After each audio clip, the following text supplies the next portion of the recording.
नमस्कार विद्यार्थी मित्रों, हम पढ़ रहे हैं दो चरांक वाले रेखीय समीकरण। इसमें आज हम प्रकीर्ण प्रश्न संग्रह 5 में शाब्दिक प्रश्न या इबारतीय प्रश्न भी जिसे कहते हैं उसे बताऊंगा, क्योंकि मैंने पहले प्रश्न संग्रहों में सब इसको बता दिया है। 5.2 में इबारतीय प्रश्न बताए गए हैं। तो प्रकीर्ण प्रश्न संग्रह का आज मैं 5वां क्वेश्चन आपको बताना चाहता हूं, और ये परीक्षा में आता है, 9वीं में भी आता है और 10वीं में भी आता है। तो इस प्रश्न को पहले पढ़ेंगे फिर हल करेंगे। कराए यदि 2 अंकों वाली संख्या अपने अंकों के योगफल के चौगुने से 3 बड़ी है, उस संख्या में 18 जोड़ने पर प्राप्त संख्या मूल संख्या के अंकों के स्थान परिवर्तन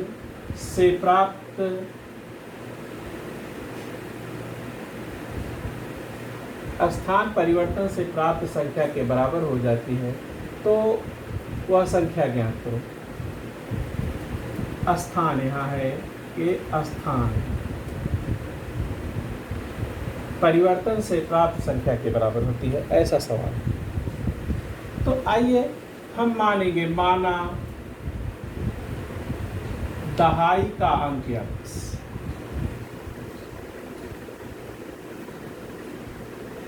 तथा इकाई का अंक y है। 2 अंकों वाली संख्या में इकाई और दहाई होता है, तो माना दहाई का अंक x, इकाई का अंक y है। अगर किसी ने कहा कि नहीं, मैं दहाई का अंक y मानूंगा और इकाई का अंक x मानूंगा, तो वह गलत नहीं होगा। दोनों सही है, आप जो भी चाहें वो मान सकते हैं। तो इसलिए मूल संख्या, अब मैं आपको मूल संख्या जो है वो बताने से पहले कुछ और बताना चाहता हूँ। जैसे इकाई का अंक जो है, इकाई का अंक 5 है और दहाई का अंक जो है वह 3 है। तो संख्या आप कहते हैं 35, कैसे कहते हैं ये देखिए।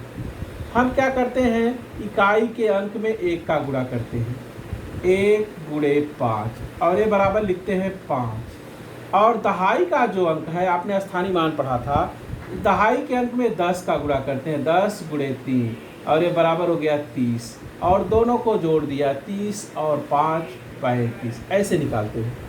सेम वही कंडीशन यहाँ भी है।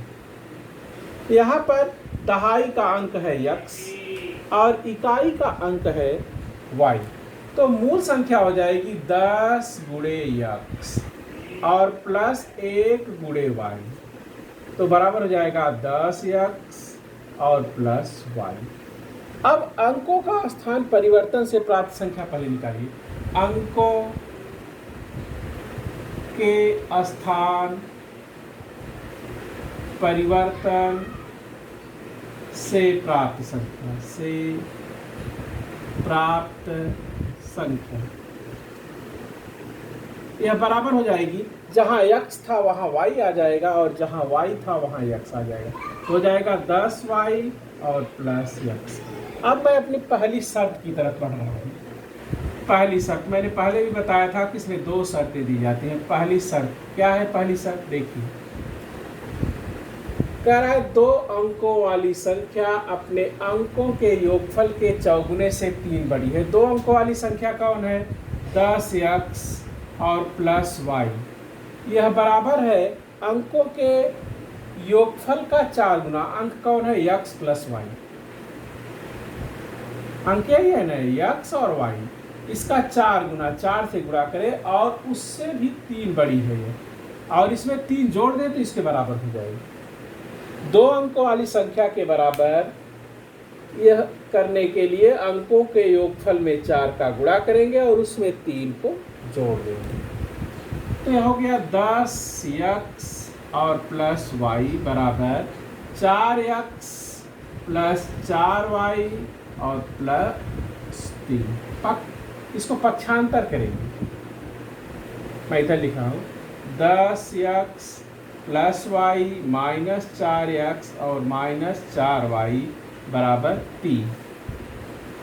अब 10x में से 4y निकल गया तो 6x और माइनस 4 में से 1 निकला तो 3y बराबर 3। समीकरण नंबर 1 मिल गया।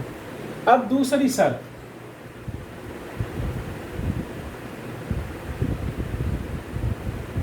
दूसरी शर्त में कह रहा है मूल संख्या में 18 जोड़ दें।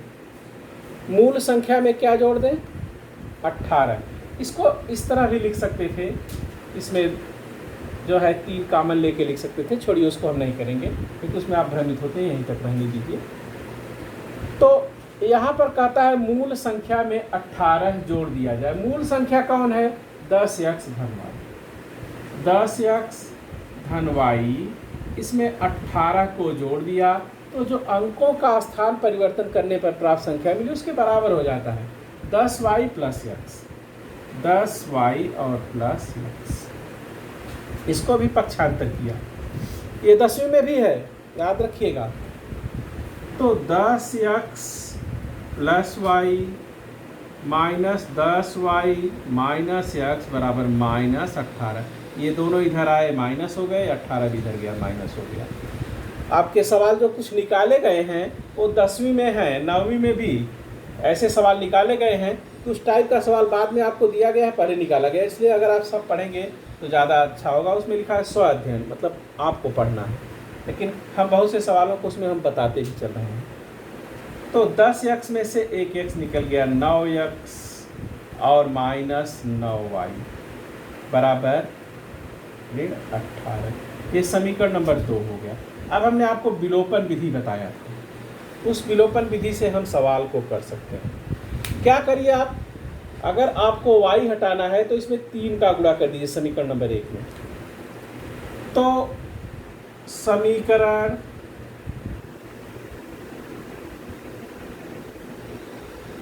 1 गुणे 3 हमने कर दिया।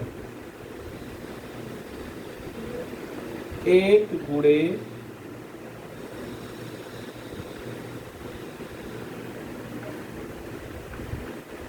समीकरण 1 गुणे 3। तो 1 गुणे 3 किया तो क्या होगा, आपको मैं थोड़ा इस तरह से बताना चाहता था लेकिन हुआ नहीं, मैं इसलिए समीकरण 1 गुणे 3 का गुणा किया तो 3 छक 18 x माइनस 3 त्रिक 9 y बराबर 3 त्रिक 9। समीकरण नंबर 3 हो गया। अब इसमें हमने 9x माइनस 9y बराबर ऋण 18 समीकरण नंबर 2 को लिखा। आप देखिए y के गुणांक समान हो गए और चिन्ह भी समान है, इसलिए हमने बताया था घटाया जाएगा। समीकरण 3 माइनस 2, ये घटाए तो इसके चिन्ह बदल गए, यहाँ भी, यहाँ धन हो गया और यहाँ भी धन हो गया, ये घट गए। अब देखिए 18 में से 9 निकल गया तो 9x और बराबर हो गया 18 में 9 जुड़ गया 27। इसलिए अब मैं ऊपर आपको बता रहा हूँ, इसलिए x बराबर हो गया 27 में हमने 9 का भाग दिया, 9 त्रिक 27, x बराबर 3। 9 एकड़ 9, 9 त्रिक 27। अब इस x का मान समीकरण 1, 2, 3 में हम कहीं रख सकते हैं, तो x का मान समीकरण 3 में रखें।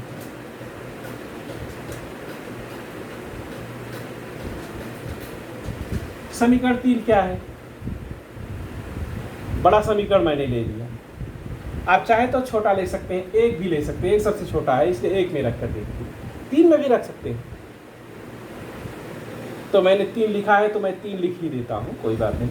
18 गुणे 3 माइनस 9y बराबर 9, कहीं भी रखोगे आपको वही मान मिलेगा। 18 तिया हो गया 54 माइनस 9y बराबर 9, पक्षांतर कर दो माइनस 9y बराबर हो गया 9 माइनस 54, 54 में से 9 को घटाएंगे तो माइनस 9y और ये बराबर हो गया माइनस 45। ये माइनस से माइनस कट गया, इसलिए y बराबर हो गया 45/9। तो y बराबर हो गया 9 पचे 45, 5।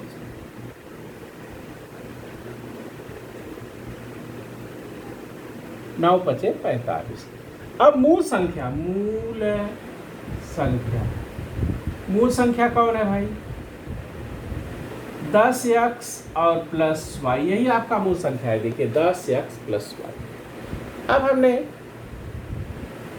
10 गुणे x का मान है 3 प्लस y का मान है 5, तो 10 तिहाई 30 और प्लस 5, मूल संख्या हो गई 35। तो इस तरह से आपने इस सवाल को हल किया। अब आगे एक सवाल और इसका करवाएंगे अगले पीरियड में। आज यहीं तक, धन्यवाद।